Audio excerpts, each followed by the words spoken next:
Am I the asshole for banning an old lady from a store? There's a customer who I will call Sharon 80s who comes into a grocery store that I manage daily. She's rude and entitled. One of my cashiers 19F was in a car accident. She's part-time so there's no medical leave and she has a broken leg and on crutches. She also has a nasty seatbelt burn that kinda looks like a hickey. Super nice person and is great with customers. Sharon starts saying stuff to this cashier about her hickey. Insults her until she got up from her register on crutches crying. I finally told Sharon she's never to come back to this store. I refused to check her out and said I'm not going to hesitate to call the police if she comes back. 80s-year-old or not. Sharon's son comes in and tries to say his mom can't drive and it's the only store with walking distance from her place, but the owner and I are not serving her anymore. He threatened to call the local news and I told him he can, but they can see the footage of her arguing with staff members almost every day. She's not too old to learn she can't go around treating everyone like poop and she's not coming back to the store. He left mad, but no one wants to deal with Sharon anymore. Not the asshole. As a store manager, your job is to look after your employees. If this customer disrupts your team, insults them, constantly argues with them and makes them feel uncomfortable, then they don't deserve to be served. Sometimes the customer doesn't come first. Not the asshole. All employers should be this way. Not the asshole, and hopefully it's a wake-up call for her family that she's in need of some support. Not the asshole. People seem to think that it's okay to be racist, homophobic or just a bad person in general if you're old. It's not. Not the asshole. Sharon made an employee cry, she deserves the ban. If she's worried about getting groceries she can get someone to deliver them, or have her son buy them for her. Would I be the asshole if I kicked my daughter out for not turning appliances off? Throwaway. A little background information, I, 37F, had my 16F while still in college. My parents felt I was too young and too broke to raise her, so they raised her. They took on the roles of her parents and her father has never been in the picture, so I was grateful, and although she knows I'm her mother, she sees me as a sister. I try my best to make sure she lives comfortably and has everything she needs, but really, there's only so much I can do since my parents are capable enough and I appreciate them. The conflict started when she came to stay over at my place 2 weeks ago to try and bond as mother and daughter. I'll be honest, I've always wanted this, but she didn't, she only came because my parents asked her to. She's a darling for the most part, but she leaves every appliance she uses on. If she enters a room and turns on the lights, she will leave it on too. It's quite irritating and I tried to talk to her about it. She laughed it off every time and told stories about her bad memory and what she forgot to turn off at so-and-so's house. Part of me thinks she's doing it to vex me. I honestly have no problem turning lights off when she leaves rooms, but my house is never lacking in kids. I have none myself apart from my daughter, but my friends and neighbors often drop theirs over for me to watch them and I love them. Yesterday, my daughter went out with friends and left the electric iron on and I only found out when my neighbor's kid, F10, told me the iron is hot. Needless to say, I was furious. I went off on my daughter when she came back and reminded her that kids like to poke at sockets and the iron could have caused an injury. Besides, it's a fire hazard. She said okay, sorry, and she would try to remember, only to leave it on again this morning. The plan was to stay for 2 months and it's only been 2 weeks, but I'm reconsidering it. My friend thinks sending her back will blow up the only chance at bonding. So will I be the asshole if I send her back to my parents and banned her from my house regardless? ETA info for those calling me a bad mother for giving her away. I did not choose this. They took her. It was a whole court case that ruled in my parents' favor because they had money and I was still in college. They have been great grandparents and they have the right to decide whether or not I get to see her, and they only allowed me to meet her when she was 11 and stay with her recently. She also doesn't forget anywhere else. Just at my place. Update. Thank you all for the comments and advice. I totally see the mistake I was about to make. I also accept my judgment and I'm going to take responsibility for my thoughts, which I'm glad did not become actions. I spoke to my daughter a while ago and told her my side of things. How I genuinely feel about her and all this, and she listened. She didn't say much, but she admitted she doesn't really see me as a mother since she knew me as a distant sister first, so she didn't know what to do when her grandparents asked her to come over. She's not ready to call me mom yet. She doesn't think she ever will and she assumed I would expect her to. She's also upset about me having kids over most of the time, as she feels they shouldn't get the right to be so close and clingy to me when she doesn't have that kind of freedom because again, I'm more of a sister she sees once in a lifetime to her. Long story short, I realized it's going to be much harder than I ever imagined, but I will try my best going forth to make her feel loved and welcome. I understand I should keep my boundaries, but, in her words, I should stop walking on eggshells around her too. Which I will try to. She didn't promise to do the same, but she did promise to stop doing things that could potentially cause harm, which is a huge step. While on that note, I would also like to point out that it's quite mean of commenters to make assumptions on something they know nothing about. My past had nothing to do with the post and I left it out, only adding brief answers to questions I got asked. We are all in different countries with different laws and views, and just because things go a certain way in your country doesn't mean they go that exact way in other countries. There are ways to express your view without SLT shaming and name-calling.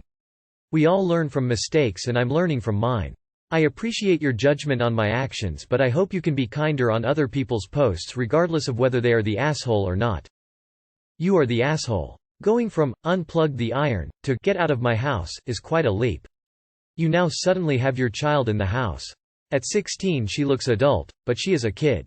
Childproof it. Have conversations with your child. Discuss what is a suitable reaction if she can't remember to not put your place on fire. If one of those discussions comes to the conclusion that you are neither of you happy in this situation, ask if she would rather go back to grandma. Be an adult. Try being a parent. Don't be the teenage older sister that overreacts. If your response to the first parenting challenge is to kick her out, I'm glad your parents raised her. 100% YWBTA. Absolutely YWBTA. She's a kid. Supervise her. Check she turns the iron off. Am I the asshole for uninviting my friend from a trip? So this coming weekend a group of friends and I are going to go stay at my family cabin. We're all in our late 20s, early 30s. 2 friends have kids, Chad and Rebecca, not together though. Chad wasn't a big deal because it's not his weekend there with their mom. Rebecca said her sister would watch her son. Rebecca called me this morning and said something came up and her sister can't do it. I said, that sucks, do you have a backup sitter? She said no, she figured she'd just bring him along. I said, this isn't really a kid-friendly weekend. We're going to be drinking and stuff. She said, well, why do you have to drink? It can just be a fun getaway and that way he can come. I said, no, Chad's not bringing his kids along. She said, well then he should bring them. They can all hang out together. I said, no. This isn't a kid trip. Most of us don't have kids and I don't want kids there. She said, so what now I can't come? I said, if you find a sitter you're welcome to come. She said, that's really great. Being uninvited because I'm a parent. One day everyone else will have kids too. Then what will you do? I said, hang out alone I guess? She hung up on me. My problem isn't even the kid. It's that Rebecca always changes everything for her son. So I know it'd become a dry, no alcohol, trip, and everything would get changed around for him. Shorter hikes, less time fishing. Saturday we're going to the bar to watch college football and we wouldn't be able to do that with him there. We went to a festival this summer, she brought her son and everything was what he wanted to do. When we suggested splitting up and meeting later, so some of us could watch some bands and whatever she got all pissed. Well, another friend called me an hour later and asked if I really uninvited Rebecca. I explained my side and she said, that wasn't nice, things happen and friends compromise. I said, yay to a point but not change the whole trip. She said she just feels bad because Rebecca will be stuck here while we're all having fun. That I should be a good friend and let her come, not leave her out because stuff came up. I said, no one is forcing you to come. You can stay and hang out with her if you want. She told me to stop being an ass. Am I the asshole for uninviting someone because their sitter fell through? Not the asshole. It's your family cabin for your good time. Rebecca's not a good friend and sounds like a pain in the ass. She had the child, not you. Your other friends going would probably applaud you. And, who cares what the other friend thinks? Have fun. Isn't that the point? Not the asshole. Your cabin, your rules. Rebecca does not have to drink if she doesn't want to, but she can't just bring anyone that's not invited, not even her son. Finding a babysitter is the parent's responsibility. Not the asshole. Having children means you sometimes don't get to do adult things like partying at a cabin if you don't have a sitter. Does it suck for her and did it hurt her feelings? Probably. But her having a kid shouldn't change a whole weekend's plans. She sounds like she's having a hard time adjusting to the life she chose. Edit. Word. Am I the asshole for getting my neighbor's car towed? I, F30, recently inherited a terraced house off of my late child-free aunt. With the housing market being what it is, I've decided to move into the house permanently for the foreseeable future. It's a lovely house in a nice area, so why not? It has a driveway which is pretty neat, but there's one problem. One of the neighbors, F35, keeps parking in the driveway. I talked to her politely about it and she explained that my aunt used to let her park in the driveway because my aunt didn't have a car, whereas she and her husband have a car each and their driveway can only fit one car. I do not drive either, but the reason I don't want her parking there is that I'm disabled and use crutches to get around.